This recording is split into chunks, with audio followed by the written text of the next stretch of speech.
दोस्तों, मैं संगीता तिवारी धर्म परिवार चैनल में आपका हार्दिक स्वागत करती हूँ। दोस्तों, आज हम जानेंगे महाअष्टमी रात्रि पूजा एवं नवमी पूजा के बारे में। दोस्तों, चैत्र नवरात्रि के 9 दिनों का हमारे शास्त्र में बहुत ज़्यादा महत्व बताया गया है, जिससे चैत्र नवरात्रि के महाअष्टमी रात्रि पूजा एवं रामनवमी पूजा को बहुत शुभ एवं मंगलकारी माना जाता है। दोस्तों, महाअष्टमी वाली रात्रि रामनवमी पूजा को प्रत्येक जगहों पर भिन्न भिन्न प्रकार से पूजा उपासना किया जाता है। हम आप लोग को पूर्वांचल, बिहार आदि जगहों में होने वाले महाअष्टमी रात्रि पूजन एवं रामनवमी पूजन के बारे में बताएंगे और कैसे पूजन की जाती है, इसकी क्या विधि है और इससे क्या क्या लाभ होते हैं, ये भी बताएंगे।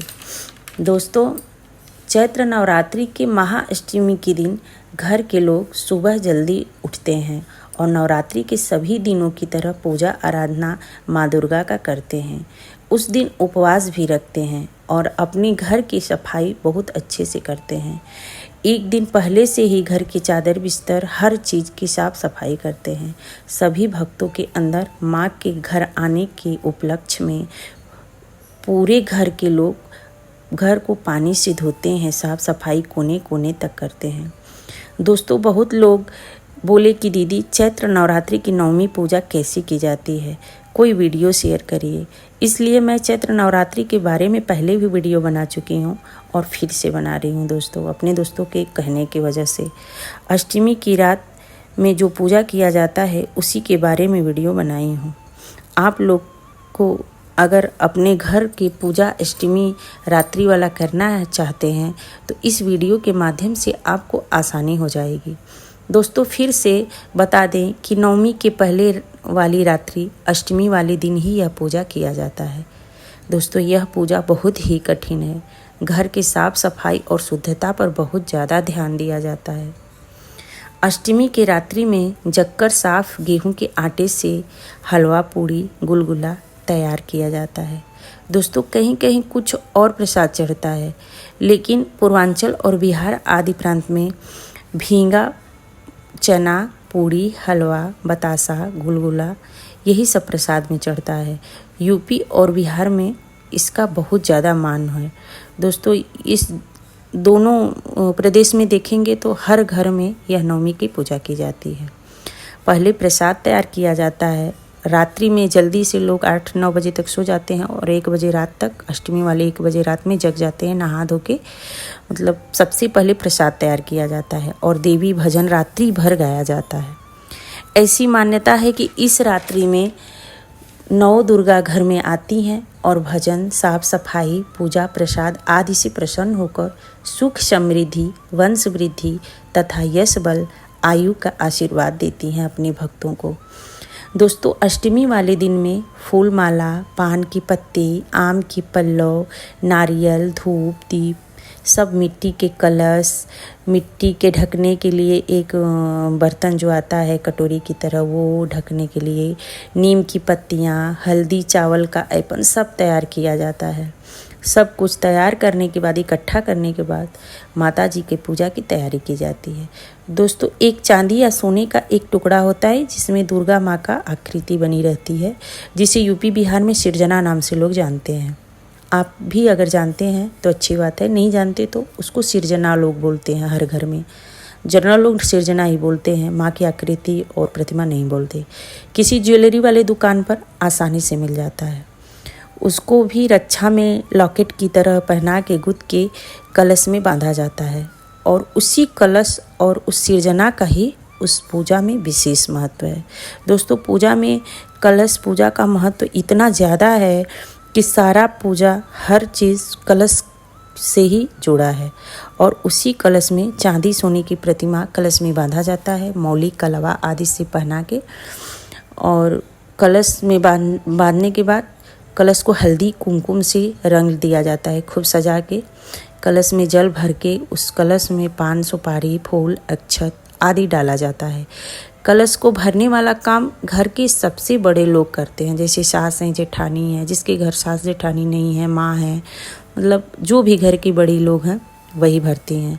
घर में कोई बड़ा नहीं है तो अपने ही भरना पड़ता है दोस्तों। इसलिए उस समय तो अगर कोई बड़ा नहीं है तो स्वयं अपना ही करना पड़ेगा। आप भी भर सकते हैं। कलश को सब कुछ अच्छे से नीम के डाली, आम के पंचपल्लव आदि से सजाया जाता है और सिंदूर से कलश पर स्वास्तिक अवश्य बनाएं। स्वास्तिक जो होता है शुभ संकेत होता है, इसलिए आप स्वास्तिक जरूर बनाएं। कलश को फूल माले से खूब बढ़िया सजाएं। दोस्तों, रक्षा मौली सब कलश में बांध के कलश के ऊपर मिट्टी का एक पात्र रखें। उस पात्र में गीला चना भरें, क्योंकि माता जी को चना, जो भींगा चना बहुत पसंद है, इसलिए उस कलश में जो पात्र रखेंगे, प्लेट की तरह पात्र होता है मिट्टी का, उसमें एक चने को खूब बढ़िया भर दें। अवश्य भरें, खाली पात्र न रखें। दोस्तों, हम वीडियो में एकदम आसान तरीके से बताए हैं। यह वीडियो आप लोगों के लिए बहुत महत्वपूर्ण होगा। घर में जितनी पीढ़ी के पुरुष लोग रहते हैं उतना कलश रखा जाता है। बाबा हैं, बाप हैं, बेटा हैं, तो घर में जितनी पीढ़ी के लोग हैं उतना कलश रखा जाता है। माता जी की प्रतिमा प्रति कलश में, मतलब हर कलश में कलावे में वो जो सिरजना है गुह के कलश में बांधा जाता है। व्यक्ति के नाम से एक एक कलश के लिए एक एक सिरजना बनाया जाता है। दोस्तों, जैसे घर के सबसे बड़े बाबा हैं तो एक कलश प्रतिमा बनाया जाता है। देवी प्रतिमा के मतलब बाप हैं, बेटा हैं, पोता हैं, मतलब जितनी पीढ़ी रहेंगे उतना कलश बनेगा। उनके नाम का एक एक कलश देवी प्रतिमा के साथ सामने रख के पूजा जाता है। दोस्तों, देवी का मतलब पूजा कलश पहनाने के बाद ही शुरुआत की जाती है। कुछ लोग सिरजना कहते हैं, कुछ लोग प्रतिमा कहते हैं। जहाँ का जो लोग बोलते हैं वही मतलब आप समझ लीजिए। दोस्तों, हमें उम्मीद है कि आप लोग को यह पूजा बिल्कुल सरल विधि से समझ में आता होगा। जिसके घर एक पीढ़ी है तो एक कलश, दो पीढ़ी है तो दो कलश, तीन पीढ़ी है तो तीन कलश, दादा, बेटा और पोता, तीन कलश, तीन प्रतिमा, मतलब तीन कलश के लिए तीन सिरजना बनेगा और कलश में बांधा जाएगा। दोस्तों, जितना कलश रहेगा उतना कलश के सामने गोले का लाइन बनेगा। एक लाइन में 9 गोला बनेगा और सभी गोले में पूरियां भरी जाएंगी, 2-2 करके सभी कलश में, मतलब 9 गोले में 18 पूरियां। एक कलश के लिए मान लीजिए कि 18 पूरियां बनाना होगा। एक गोले में जोड़ा चढ़ता है। तो दोस्तों, जहाँ कलश रखा जाता है उसके पीछे दीवार पर हल्दी चावल के ऐपन से हाथ के पंजे का छपाई जरूर करें, क्योंकि वह एक नवमी पूजा का शुभ संकेत माना जाता है। कलश पर दीपक जलाया जाता है। खूब सुंदर चौखंडी दीपक, कलावे से खूब बढ़िया दीपक बनाएं और उसमें शुद्ध घी भर के सभी कलश पे रखें। दोस्तों, एक लाइन में 9 गोले बनाए जाते हैं, जिसमें सभी हल्दी से बने गोले में 2-2 पूड़ी 9 गोले के अंदर रखा जाता है। दोस्तों, आपको वीडियो में दिखता होगा 2 कलश के लिए 2 लाइन में 9-9 का गोला बना के सभी में 2-2 पूड़ियाँ रखा गया है। दोस्तों, दुर्गा जी का प्रतिमा पूजा के बाद कलश से उतार के जो सिरजना होता है, जब पूजा समाप्त होता है, आरती पूजा सब हो जाता है, तो सुबह जब नवमी तिथि आती है तो हवन करके कलश से सिरजना उतार के किसी डिब्बे में रख दिया जाता है। उस सिरजना को फिर अगले नवरात्रि में अष्टमी वाले पूजा में फिर से नया कलश लाते हैं। नए मतलब कलावा जो रक्षा होता है, फिर से उस सिरजना को उसी में पहना के फिर से पूजा किया जाता है। मतलब हर साल ये पूजा किया जाता है।